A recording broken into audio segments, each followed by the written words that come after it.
Hello, BookTube. Welcome back to the History Shelf. My name is Peg. Um, Happy Veterans Day to all my fellow veterans out there. Um, and happy Remembrance Day over across the pond in the UK as we remember our soldiers who have served, and we remember you and appreciate your service and your sacrifice. Um, so I was thinking I just did a reading sprint earlier this morning on Christy Lewis's channel for World War November, which I'm doing along with my co-hosts Bill Rutenberg, Chelsea, Tristan, and Christy Lewis. So I put up a link to that video in my community tab if you want to check out our reading sprints on that and our discussions of what we were reading. And I thought about trying to do I've got a lot of military history books, and I thought I would do that today in honor of Veterans Day. Um, and I still might, but I got a lot of things to do. But I realized I wanted to make this video for you because there's a sale going on right now. 1 day and 9 hours left. And I know a lot of you really love these books. So this, obviously from the title of the video, I wanted to show you some of the recent books I picked up from the New York Review of Books Classics series.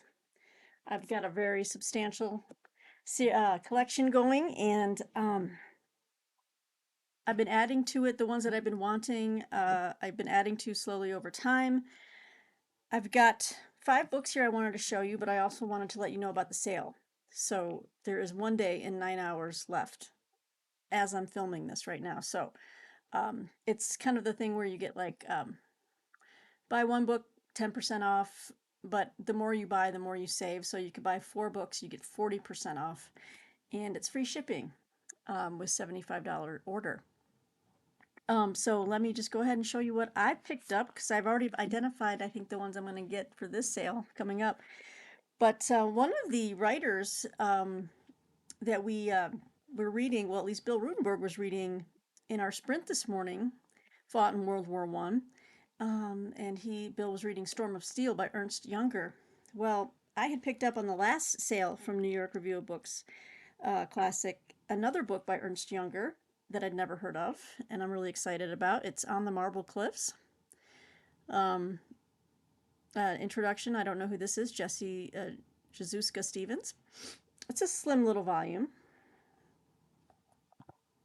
It says here, set in a world of its own, Ernst Junger's On the Marble Cliffs is both a mesmerizing work of fantasy and an allegory of the advent of fascism. The narrator of the book and his brother Otho live in an ancient house carved out of the great marble cliffs that overlook the marina, a large and beautiful lake that is surrounded by a peaceable land of ancient cities and temples and flourishing vineyards. To the north of the cliffs are the grasslands of the Campagna, occupied by herders. North of that, the vast forest begins. There, the brutal head forester rules, abetted by the warrior bands of the Mauritanians. The brothers have seen all too much of war. Their youth was consumed in fighting. They have resolved to live quietly, studying botany, adding to their herbarium, consulting the books in their library, involving themselves in the timeless pursuit of knowledge. However, rumors of dark deeds begin to reach them in their sanctuary. Agents are infiltrating the peaceful provinces that the head forester views with contempt, while peace itself, it seems, may only be a mask for heedlessness. Tess Lewis's new translation of Junger's sinister fable of 1939 brings out all of this legendary book's dark luster. Doesn't that sound great? That sounds really interesting. It's like 125 pages. So I picked up this book on my last round of shopping. The sales usually come once or twice a year with New York NYRB Classics. The next book I picked up, I think I had originally seen on Johnny Keene's channel. Thank you, Johnny. You're always turning me on to new authors and lots of great translated work. This is The Hive by Camilo Jose Sala, translated by James Womack. It was a winner of the Nobel Prize in Literature, so I feel like, yeah, I should read this. Nice, beautiful. These books are just wonderfully designed, and the spines just leap off the walls. I have my own set of bookshelves, which I've shown in a picture before on social media. of how I have them laid out horizontally and stacked on these free floating bookcases attached to the wall. So it's kind of cool. So, The Hive by Camilo Jose Sala.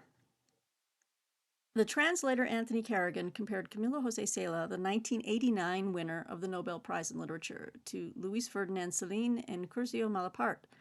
All ferocious writers, truculent, badly spoken, even foul-mouthed. That was in quotes.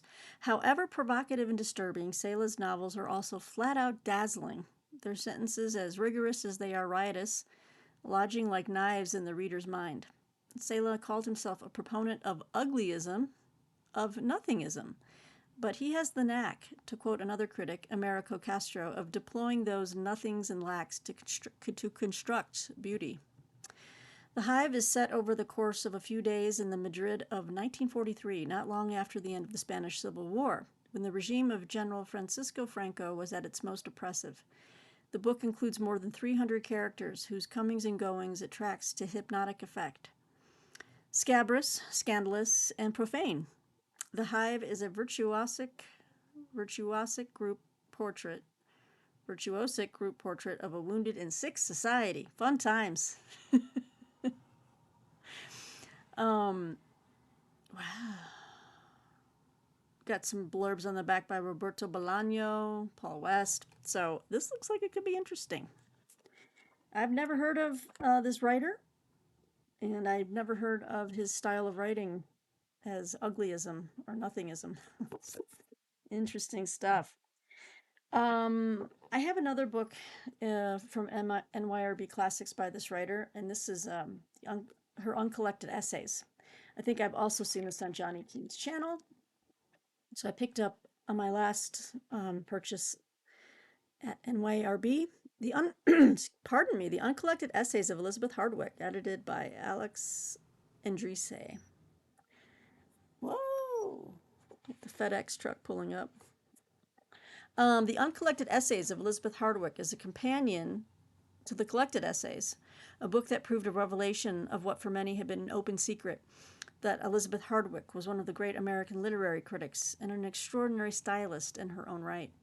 The 35 pieces that Alex Endrice has gathered here, none previously featured in volumes of Hardwick's work, make it clear that her powers extended far beyond literary criticism, encompassing a vast range of subjects from New York City to Faye Dunaway, from Wagner's Parsifal to Leonardo da Vinci's inventions, from the pleasures of summertime to grits souffle. In these often surprising, always well-wrought essays, we see Hardwick's passion for people and places, her politics, her thoughts on feminism, and her ability to write well about seemingly anything.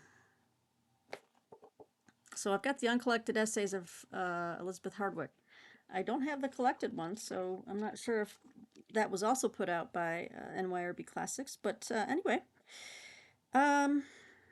yes, actually they do, and I don't have that one. The Collected Essays of Elizabeth Hardwick is another NYRB Classics. The other one that I have is Seduction and Betrayal. That's the one I have. So I was able to pick that up in the last sale. I had been debating about this because I wasn't sure, and I found like, it's a work of history and biography, and I know about the Mitford sisters, and I'd never read anything by any of the Mitford sisters, so I picked up Madame de Pompadour by Nancy Mitford, and there's an introduction by Amanda Foreman. There, trying to pick up the purple on that title. When Madame de Pompadour became the mistress of Louis XV, no one expected her to remain in that preeminent position for long. A member of the bourgeoisie rather than an aristocrat, she was physically too cold for the carnal Bourbon king and had so many enemies that she could not travel publicly without risking a pelting of mud and stones. That happens to me too. History has loved her a little better. Nancy Mitford's delightfully candid biography recreates the spirit of 18th century Versailles with its love of pleasure and treachery. We learn that the queen was a bore, the Dauphin a prig, and see France gradually succumbing to revolutionary conflict. With a novelist's felicity, Mitford restores grace and humanity to the royal mistress, celebrating her as a survivor. unsurpassed in the art of living, who reigned as the most powerful woman in France for nearly 20 years. So it sounds like a great read. I don't know much about Madame de Pompadour. This sounds like it could be really juicy and fun. So, if you were to go to the sale and you were casting around and now you have got some ideas, if any of these sound interesting to you, add them to your cart. So far, we got 4. Okay, so the last one, I just decided to spend the money on because even though I had an advanced review copy of this book, I wanted a final copy, and so that it was on sale for like I think $15. I just decided to get myself the final copy. Um, so which means I have an advanced review copy of this. So if anyone's interested in that, let me know. Just let me know in the comments below. I don't know if it would include. It's okay. The final copy of this is on better paper, and yeah, obviously there's no more. The errors have been removed, hopefully. But I do have an arc of it. So okay. So anyway, I just decided I wanted a finished copy of this beautiful book, The Story of a Life by Constantine Pavlov, translated by Douglas Smith. It's a big read. It's a chunkster. Nice beautiful cover. In 1943, the Soviet author Constantine Pavlov started out on what would prove a masterwork, The Story of a Life, a grand novelistic memoir of a life spent on the ravaged frontier of Russian history. Eventually expanding to fill 6 volumes, this extraordinary work of a lifetime would establish Pavlov as one of Russia's great writers and lead to a nomination for the Nobel Prize in Literature. Here are the first 3 books of Pavlov's epic autobiography. Oh, that means they're going to publish another one of these. They have to. They're going to have to do a part 2 for the other 3 volumes, right? Right? So here are the first 3 books of Pavlov's epic autobiography, long unavailable in English, appear in a splendid new translation by Douglas Smith, taking the reader from Pavlov's Ukrainian youth, his family struggling on the verge of collapse, through the first stirrings of writerly ambition, sorry, I've been talking a lot this morning. To his experiences working as a paramedic on the front lines of World War I, and then as a journalist covering Russia's violent spiral into revolution. This vivid and suspenseful story of coming of age in a time of troubles is lifted by the energy and lyricism of Pavlov's prose, and marked throughout by his deep love of the natural world. This is a dazzling achievement of modern literature. Beautiful. Yeah, the paper is beautiful. The finished copy, a higher quality paper than the advanced review copy that I have.